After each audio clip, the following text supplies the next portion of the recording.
வணக்கம். இப்பொழுது ஆத்மாவின் ரகசியங்களை பற்றி சொல்லப் போகின்றேன், கேளுங்கள். முதலில் விருட்சம் உண்டாயிற்றா அல்லது விதை உண்டாயிற்றா என்று ஜனங்கள் கேட்பதுண்டு. முதலில் விதை உண்டாயிற்று என்று சொன்னால் விருட்சம் இல்லாமல் விதை எப்படி உண்டாயிற்று என்று கேட்பார்கள். அல்லது விருட்சம் உண்டாயிற்று என்று சொன்னால் விதையில்லாமல் விருட்சம் எப்படி வந்தது என்று கேட்பார்கள். விதையே முதல் என்றும் அல்லது விருட்சமே முதல் என்றும் ஜனங்கள் சொல்ல முடியாது. ஆனால் விருட்சமே முதலில் உண்டாகி அதிலிருந்து பழம் பழுத்து அப்பழத்திலிருந்து விதையை ஜனங்கள் எடுத்து கட்டு விருட்சங்களை அபிவிருத்தி செய்து கொண்டார்கள். அதுபோல் மல்லி, முல்லை, தவணம், ரோஜா, சாமந்தி முதலாகிய புஷ்ப செடிகளும் முதலில் உண்டாயிற்று. பிறகு அதில் உண்டாகிய விதையை எடுத்து நட்டு புஷ்ப செடிகளை ஜனங்கள் விருத்தி செய்து கொண்டார்கள் என்று ஜீவ பிரமிக்க வேதாந்தம் சொல்லுகிறது. ஈஸ்வரன் ஆனவர் ஓரிடத்தில் நின்று மா, பலா, தென்னை, வாழை முதலாகிய செடிகளும் மல்லி, முல்லை, ரோஜா, தவணம், சாமந்தி முதலாகிய புஷ்ப தினுசுகளும் செடிகளும் உண்டாக வேண்டும் என்று மனதில் நினைத்தார். பரபிரமமாகிய ஈஸ்வரன் அவ்வாறு நினைத்த மாத்திரத்தில் எல்லா தேசங்களிலும் அந்தந்த மரங்களும் புஷ்ப செடிகளும் உண்டாயிற்று. அதன் பிறகு இவைகளுடன் சேர்த்து 84 லட்ச ஜீவராசிகளும் சிருஷ்டி செய்தார். அதாவது அசையாமல் நின்றிருக்கும் மலைகள், விருட்சங்கள் 20 லட்சம், ஜலத்தில் உள்ள மீன் முதலாகிய ஜலச்சந்துக்கள் 9 லட்சம், நகர்ந்து செல்லும் பாம்பு, தேல், பள்ளி முதலாகிய புழு ஜாதிகள் 11 லட்சம், பசு, எருமை, யானை, சிங்கம், புலி, கரடி, ஒட்டை, நாய், நரி இன்னும் உள்ள அநேக மிருக ஜாதிகள் 30 லட்சம், பசி ஜாதிகள் 10 லட்சம், ஆக மொத்தம் 84 லட்ச ஜீவராசிகளை எல்லாம் தேசங்களிலும் சிருஷ்டி செய்தார். இந்த ஜீவராசிகள் தினம்தோறும் செய்யும் புண்ணிய பாவங்களை எல்லாம் பரப்பிரமமாகிய தான் ஒரே இடத்தில் இருந்து பார்க்க முடியாது அல்லவா? அதனால் அந்த பரப்பிரமமாகிய இறைவன் என்ன செய்தார் என்பதை பற்றி இனி சொல்லப் போகின்றேன், கேளுங்கள். ஏரி, குளம், சமுத்திரம் முதலானவைகளில் இருக்கும் ஜலத்தின் மேல் காற்றுப்பட்டால் அந்த ஜலம் அலையாக கிளம்பி அந்த அலையிலிருந்து கணக்கில்லாத அநேக மிகவும் சிறிய நீர்க்குழிகள் உண்டாகுகிறது. சமுத்திர ஜலமே நீர்க்குமிழியாகவும் நீர்க்குமிழியே சமுத்திர ஜலமாகவும் எப்படி இருக்கின்றதோ அதுபோல் பரபிரமமாகிய ஈஸ்வரனில் இருந்து மிகவும் சிறிது சிறிதாய் 84 லட்ச பரபிரம்மம் மேற் சொல்லிய நீர்க்குமிழியை போல் புறப்பட்டு வந்தது. இந்த சிறிய சிறிய பரபிரம்மத்திற்கு ஆத்மா என்று ஒரு பெயரை வைத்தார்கள். சமுத்திர ஜலத்தில் இருந்து கணக்கில்லாத அநேக நீர் குடங்களில் சமுத்திர ஜலத்தை எடுத்துக்கொண்ட போதிலும் சமுத்திர ஜலம் மாத்திரம் சிறிதேனும் குறையாமல் எப்பொழுதும் போல் இருக்கும். 84 லட்ச ஆத்மாக்கள் புறப்பட்டு வந்த போதிலும் பரபிரமமானது சிறிதேனும் குறையாமல் எப்பொழுதும் போல் எங்கும் பரிபூர்ணமாய் நிறைந்திருக்கும். 84 லட்ச ஆத்மாக்களே அல்ல, இன்னும் அநேக கோடான கோடி ஆத்மாக்கள் பரப்பிரமத்திலிருந்து புறப்பட்டு வந்த போதிலும் பரப்பிரம மாத்திரம் எள்ளின் மூக்கு நுனி அளவும் குறையாமல் எங்கும் பரிபூர்ணமாய் நிறைந்திருக்கின்றது. பரப்பிரமமாகிய தான் ஆத்மா என்னும் பெயருடன் புறப்பட்டு எவர்களின் கண்களுக்கும் தெரியாமல் அணுரூபமாய் வந்து 84 லட்ச ஜீவராசிகளின் இதய கமலத்தில் வந்து சேர்ந்தார்.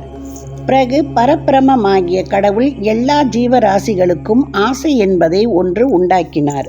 அந்த ஆசை என்பது எப்படிப்பட்டதோ அதை இனி சொல்லப் போகின்றேன், கவனியுங்கள்.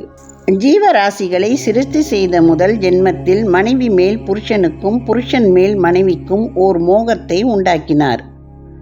இந்த மோகத்திற்கே ஆசை என்றும் மாயை என்றும் அவிதை என்றும் அஞ்ஞானம் என்றும் சொல்லப்படும்.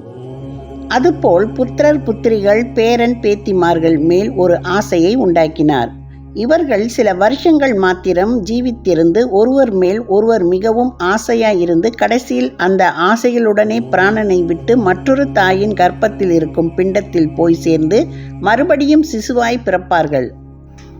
அங்கு போய் சிசுவாய் பிறந்து வளர்ந்த பின் அந்த 2வது ஜென்மத்தில் மறுபடியும் வேறு மனைவி மக்கள் வருவார்கள். அப்பொழுது முதலில் பெண்டு பிள்ளைகள் மேல் இருந்த ஆசைகள் எல்லாம் தம்முடனே கூடவே தொடர்ந்து வந்தபடியால் அந்த ஆசைகள் எல்லாம் 2வது ஜென்மத்தில் வந்து பெண்டு பிள்ளைகள் மேல் இருக்கும் ஆசைகளுடன் சேர்ந்து இன்னும் கொஞ்சம் ஆசைகள் அந்த ஜென்மத்தில் அதிகமாயிற்று. அந்த ஆசைகளுடன் அந்த ஜென்மத்தில் சில வருஷங்கள் இருந்து மறுபடியும் மரணமடைந்து மற்றொரு தாயின் கர்ப்பத்தில் இருக்கும் சிசுவில் போய் சேர்ந்து குழந்தையாய் பிறந்து வளர்ந்த பின் மறுபடியும் அந்த ஜென்மத்தில் வேறு பெண்டு பிள்ளைகள் வருகிறார்கள். அப்பொழுது அந்த ஜென்மத்தில் வந்த பெண்டு பிள்ளைகள் மேல் இருக்கும் ஆசைகளுடன் கூட முன் ஜென்மங்களில் இருந்து தம்முடனே கூடவே தொடர்ந்து வந்த ஆசைகளுடன் சேர்ந்தபடியால் மூன்றாவது ஜென்மத்தில் இன்னும் அதிக ஆசைகள் உண்டாயிற்று.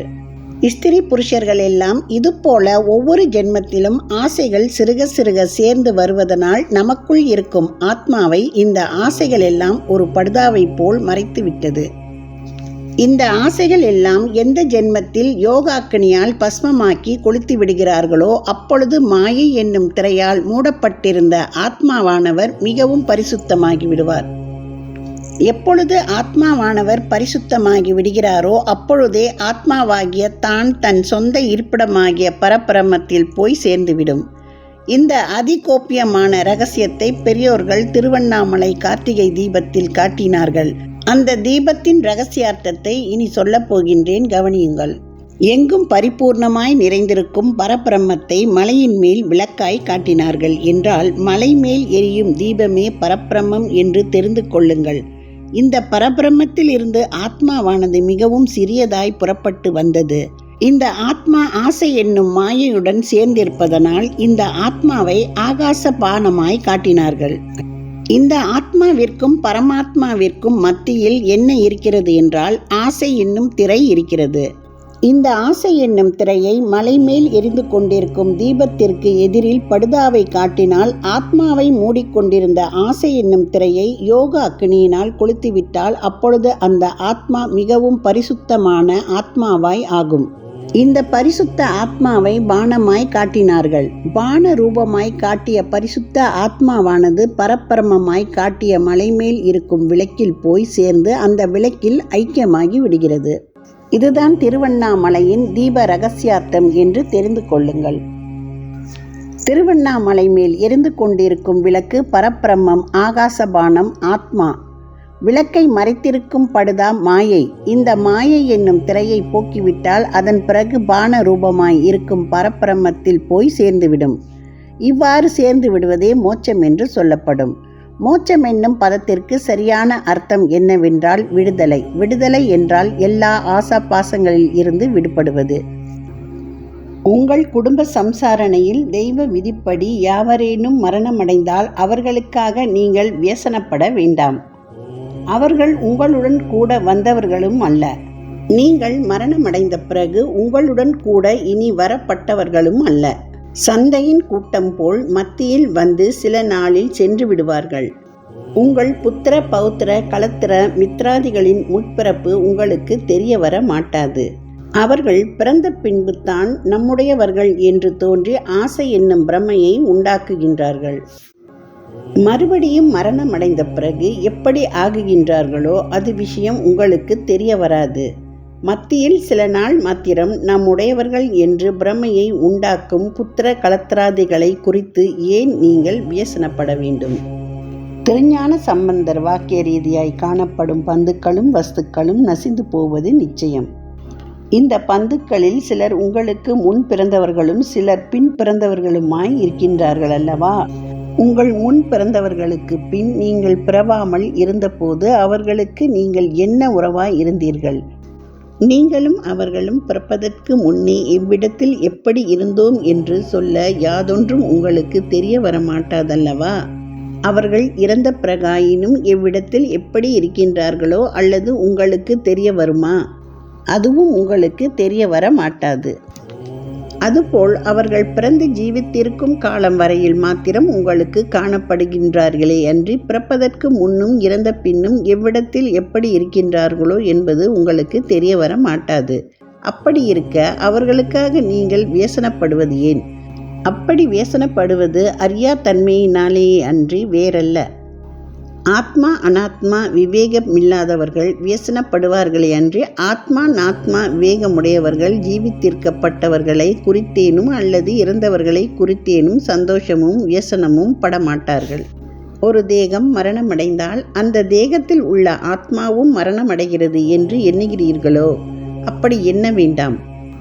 மரணம் அடைவதென்றால் சாஸ்வதமாய் இருக்கப்பட்ட ஆத்மா ஒரு தேகத்தினிடம் நின்று மற்றொரு தேகத்தில் போய் பிரவேசிப்பது.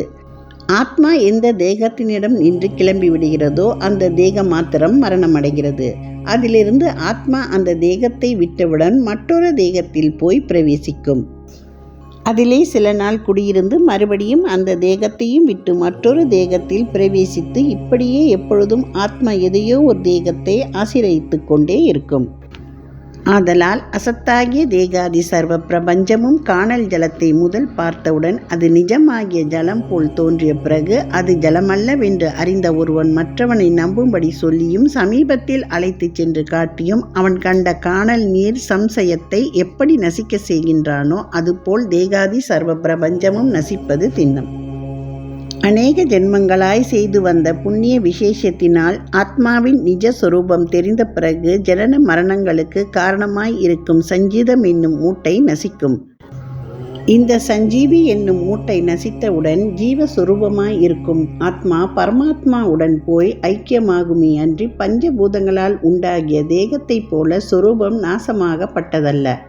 அதாவது பஞ்சபூதங்களினால் உண்டாகிய தேகம் மாத்திரம் நாசமடைய தக்கதென்றும் ஆத்மா நித்தியமாகியது வஸ்துவென்றும் அறிய வேண்டும். இந்த ஆத்மா பரபிரம்மத்தின் அம்சமே அன்றி வேறல்ல. அதுவே சகல ஜந்துக்களிலும் வியாபித்திருக்கின்றது. இந்த ஆத்மாவே சப்தார்த்தமாய் இருக்கின்றது. இதற்கு திருஷ்டாந்தம் ஸ்ரீகிருஷ்ணர் ஜுன சம்வாத ரூபமாய் எழுதிய ஸ்ரீ பகவத்கீதை அத்தியாயம் 2 ஸ்லோகம் 16 சொல்லப்பட்டிருக்கின்றது. சத் என்றால் நித்தியமான கெடாத பதார்த்தம், அசத் என்றால் அனித்தியமான நசிக்கத்தக்க பதார்த்தம். சத் பதார்த்தத்திற்கு அனித்தியமும் அசத் பதார்த்தத்திற்கு நித்தியமும் எக்காலத்திலும் உண்டாக மாட்டாது. இவ்விரண்டு பதார்த்தங்களின் ரகசியம் தத்வேந்தர்கள், அதாவது ஞானிகள், அறிவாளிகளே அன்றி மற்றவர்கள் அறிய மாட்டார்கள். சத் என்றால் எது, அசத் என்றால் எது? என்னிடத்தில் இருக்கும் பரமாத்மாவும் உன்னிடத்திலும் நம் எதிரில் இருக்கும் ராஜர்கள் இடத்திலும் இன்னும் இந்த பிரபஞ்சத்தில் உள்ள பிபிலிகாதி என்றால் கண்களுக்கு காணப்படாத சிறிய புழு முதல் பிரமதேவர் பரியந்தம் சமஸ்த ஜந்துக்கள் இடத்திலும் இருக்கப்பட்ட ஜீவாத்மாவும் எந்த காலத்திலும் நசிக்கத்தக்கதல்ல. ஆதலால் இந்த பரமாத்மா ஜீவாத்மாக்கள் சத் என்றும் மற்ற கண்களுக்கு காணப்படும் பிரபஞ்சமெல்லாம் நசிக்கப்படுவதால் அசத் என்றும் சொல்லப்படும். இந்த வேதாந்த ரகசியத்தை அர்ஜுனனும் கிருஷ்ணனும் ஸ்ரீ பகவத்கீதையில் உரையாடுவதை நீங்கள் காணலாம்.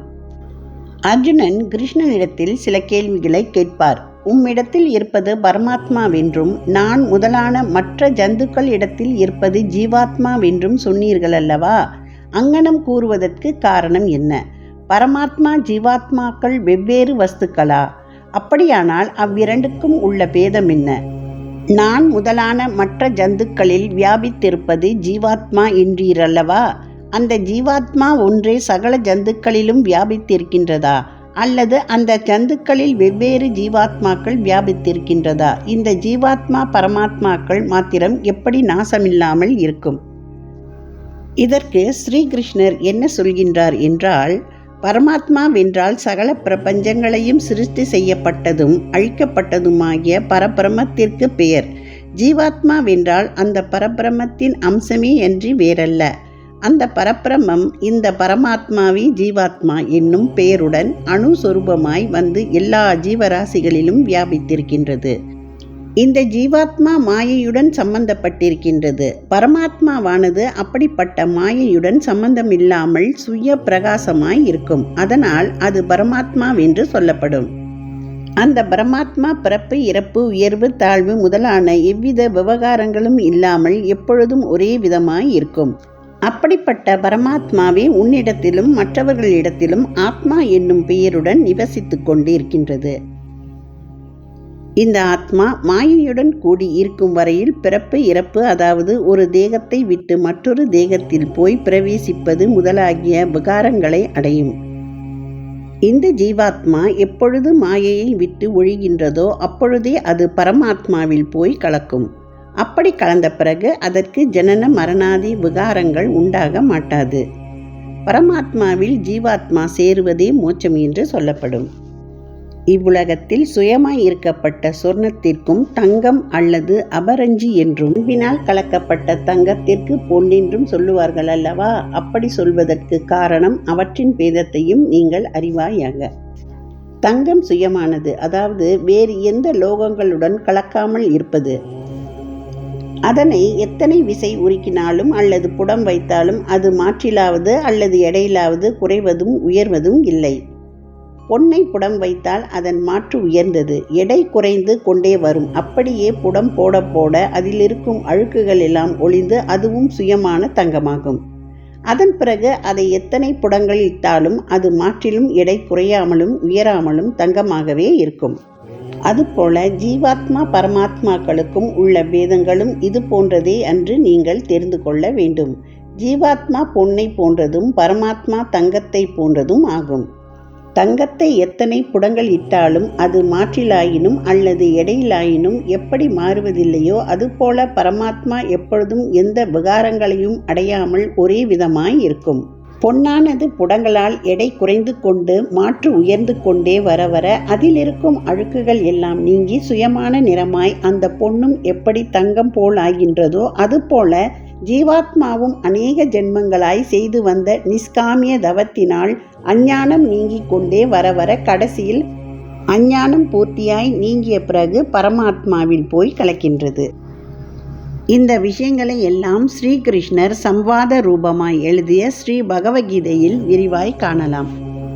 கட்டோடே கணத்தோடே வாழ்கின்றேன் என்பீர், கண்ணோடே கருத்தோடே கருத்தனை கருதீர், பட்டோடே பணிவோடே திரிகின்றீர் தெருவில், பசியோட வந்தோரே பார்க்கவே நேரில், கொட்டோடே முழக்கோடே கோலங் காண்கின்றீர், குறியோடே குணத்தோடே குறிப்பதே குறியீர், எட்டுடன் ரெண்டும் சேர்ந்தென்னவும் அறியேர், எத்தொழில் புரிகின்றீர் பித்துளர்கீரே. திருவட்பிரகாச வள்ளலால் வாக்கிய ரீதியாய் உலகத்தில் உள்ள ஜனங்களாகிய நீங்கள் எல்லோரும் பந்து மித்திர களத்திரர்கள் என்னும் கூட்டத்துடன் சேர்ந்து பெரும் கௌரவத்துடன் வாழ்கின்றோம் என்று நினைக்கின்றீர்கள். ஸ்திரீகளே பட்டு பிதாம்பரம் ஆடைகளையும் வைரத்தினால் செய்த உயர்ந்த ஆபரணங்களையும் அணிய வேண்டும் என்று கருத்துடன் இருக்கின்றீர்கள். அதுபோல புருஷர்கள் ஆகிய நீங்களும் பட்டு பிதாம்பரங்கள் சருகை வேஷ்டி முதலான ஆடைகளையும் ருத்ராட்சங்களையும் தங்க கவசங்கள் அணிந்து உங்கள் குடும்ப சவரணைக்கு வேண்டிய விஷயங்களை மாத்திரம் செய்து கொண்டு பசியுடன் வந்தவர்களை ஆதரிக்காமல் அநேக விதங்களான மேள வாத்தியங்களுடன் மிகவும் சந்தோஷமாய் ஊர்வலம் வருகின்றீர்கள். இப்படிப்பட்ட அல்ப விஷயங்களால் சந்தோஷம் அடைந்து உங்களுக்கு முக்கியமான குறி எதுவோ அதை பார்க்க மாட்டுகிறீர்கள். எட்டும் இரண்டும் என்றும் சொல்லும் அகார உகாரம் என்னும் ரேசக பூரகங்களை மூச்சை உள்ளுக்கு இழுப்பதையும் வெளியில் விடுவதையும் அறியாமல் எத்தொழில் செய்தாலும் என்ன பிரயோஜனம் அடையப் போகிறீர்கள்? தனக்குள் அந்தர்யாமியாயும் சாட்சி சொரூபனாயும் இருக்கும் பரமாத்மா சொரூபத்தை அறிய எல்லோருக்கும் ஞானக்கண் என்பதை ஈஸ்வரன் கொடுத்திருந்தும் பூர்வ வினை பயனால் அதை அறிய மறந்திருக்கின்றீர்கள். அம்மறதியை நீக்க இந்த ஜீவ பிரமிக்க வேதாந்த ரகசியமே மிகவும் முக்கியமானது என்று தெரிந்து கொள்ளுங்கள். இதில் சொல்லியிருக்கும் உபதேசத்தை கைப்பற்றி சாதனம் செய்து வரப்பட்டவர்களுக்கு மட்டும் யமபாதை நீங்கும் என்று சித்தர்கள் சொல்லி வைத்திருக்கின்றார்கள்.